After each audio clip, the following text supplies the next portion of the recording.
Bonjour et bienvenue sur la chaîne Lumen Noctis. Aujourd'hui, je te propose de démarrer ton apprentissage du tarot de Marseille.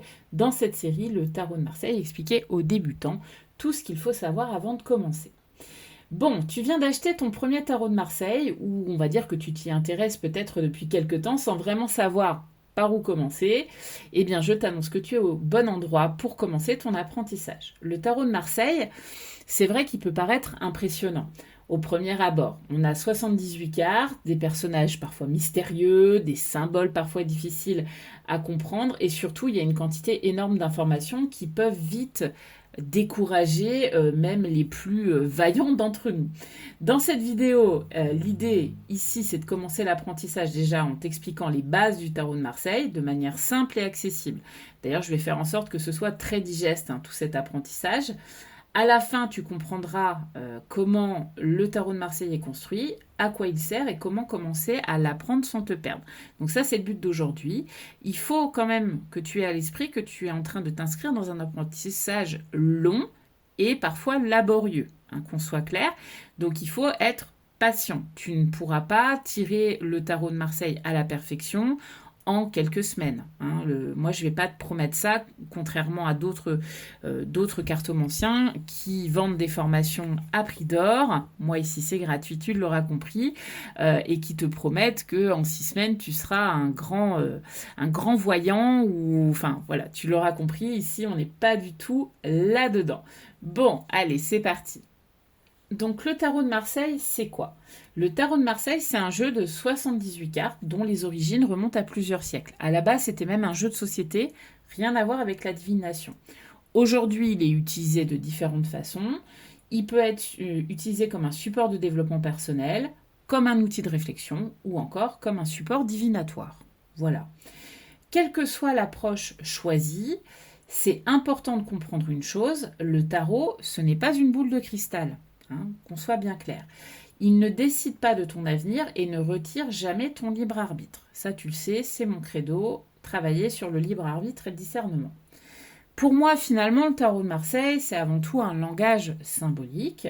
Chaque carte raconte quelque chose, elle représente une énergie, une situation, une dynamique, un apprentissage. Et c'est en mettant tous ces symboles finalement en relation, ensemble, que l'on construit une interprétation.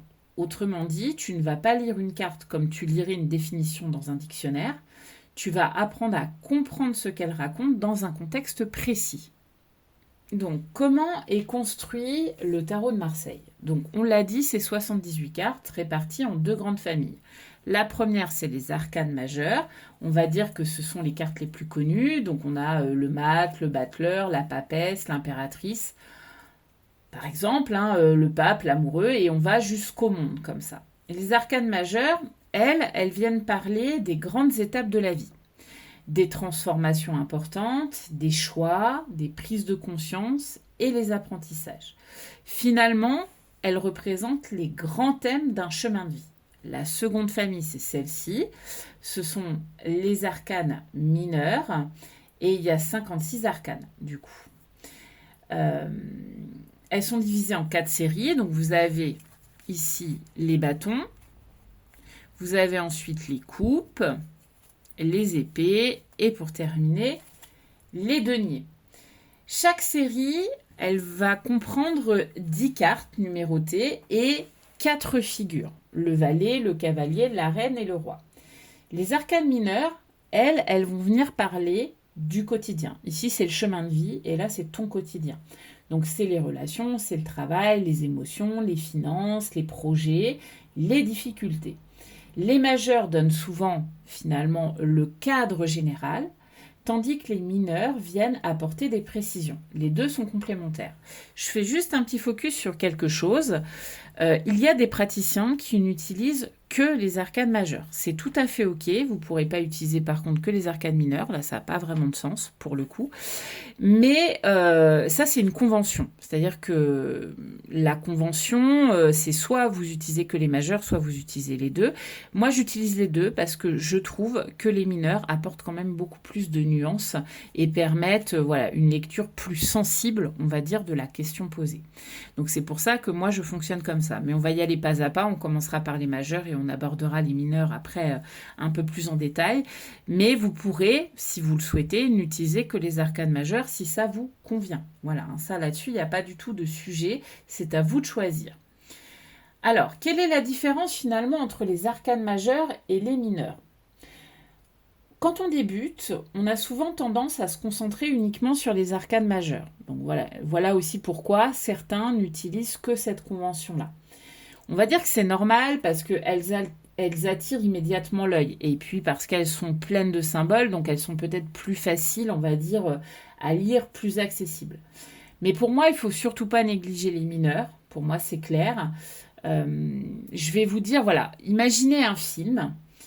Les arcanes mineurs, finalement, seraient tout ce qui donne de la profondeur à l'histoire. Et les arcanes majeures, ça serait plutôt les grandes scènes qui font avancer l'histoire. Et ici, on aurait, par exemple, dans cette famille-là, les dialogues, les émotions, les événements du quotidien et les détails qui permettent de comprendre réellement ce qui se passe. Sans les mineurs, pour moi, la lecture reste souvent incomplète. C'est comme si vous aviez un film et vous n'aviez aucun dialogue, aucune précision sur ce qui est en train de se passer. Vous voyez, c'est un peu, pour moi, c'est un petit peu ça quand même, et c'est pour ça que j'ai décidé, moi, et qu'on m'a appris à utiliser le tarot de Marseille de cette manière-là. On va aborder maintenant les erreurs que font presque tous les débutants. La première erreur, c'est de vouloir apprendre les 78 cartes par cœur en quelques jours. Ça, je vous le dis tout de suite, si vous faites ça, vous êtes perdu.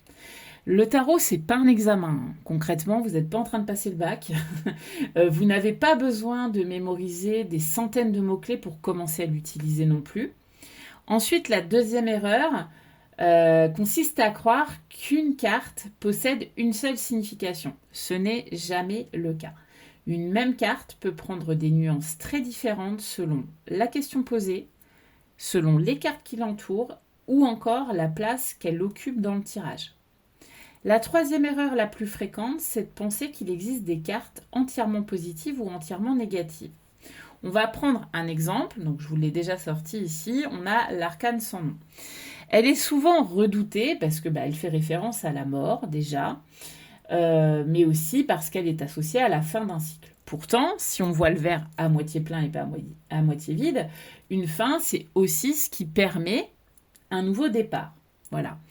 À l'inverse, une carte réputée très favorable peut parfois inviter à la prudence selon le contexte. Encore une fois, tout dépend de la lecture d'ensemble. Le tarot de Marseille, c'est pas une seule carte, c'est plusieurs cartes ensemble qui forment une synergie.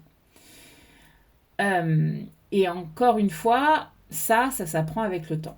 Enfin, la dernière erreur que je pourrais lister chez les débutants, c'est que on peut avoir tendance à acheter plusieurs jeux avant d'en connaître un seul.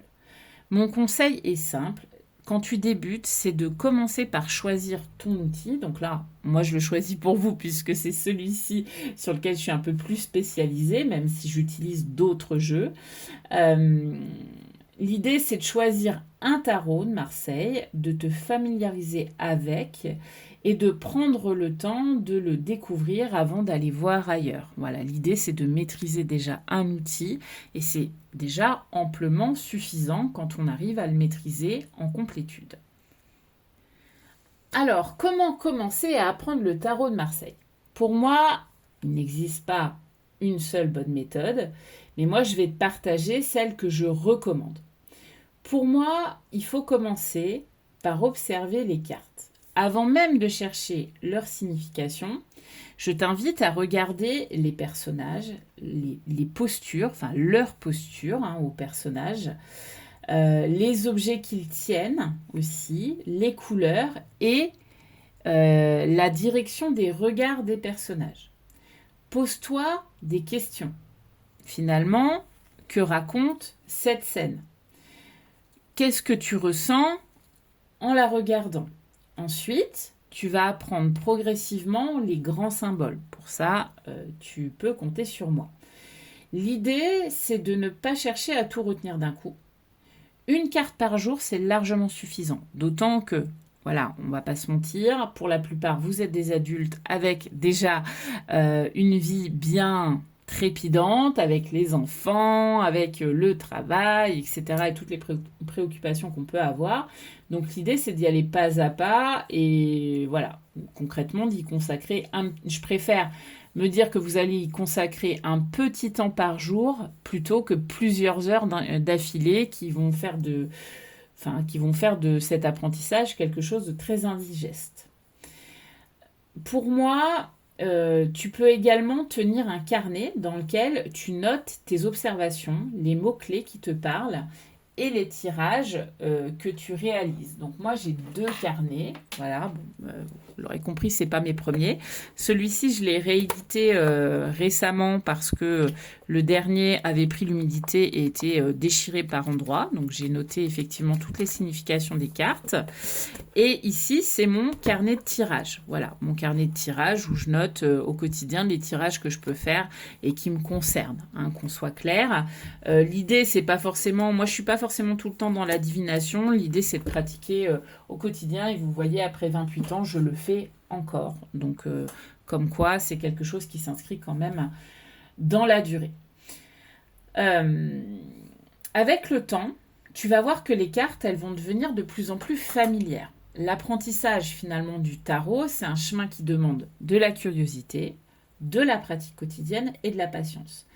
Et surtout, il n'y a aucun record à battre, il n'y a aucune course à faire. Chacun va à son rythme, sinon rien. Voilà. En conclusion, je te dirais que le tarot de Marseille est bien plus qu'un simple jeu de cartes. C'est un langage symbolique, comme je te le disais plus haut tout à l'heure, qui s'apprend finalement progressivement. Plus tu prendras le temps d'observer, de pratiquer et de réfléchir, plus tes interprétations vont gagner en richesse. Dans la prochaine vidéo, on va s'intéresser aux 22 arcanes majeures. Nous verrons, à mon avis, dans cette vidéo, pourquoi ils sont considérés comme le cœur du tarot de Marseille et ce qu'ils peuvent nous apprendre avant même d'étudier chaque carte individuellement. Bon, si cette vidéo t'a aidé à y voir plus clair, n'hésite pas à t'abonner pour suivre cette série consacrée au tarot de Marseille et à son apprentissage. En tout cas, merci d'être resté jusqu'au bout de cette vidéo et je te dis à très bientôt.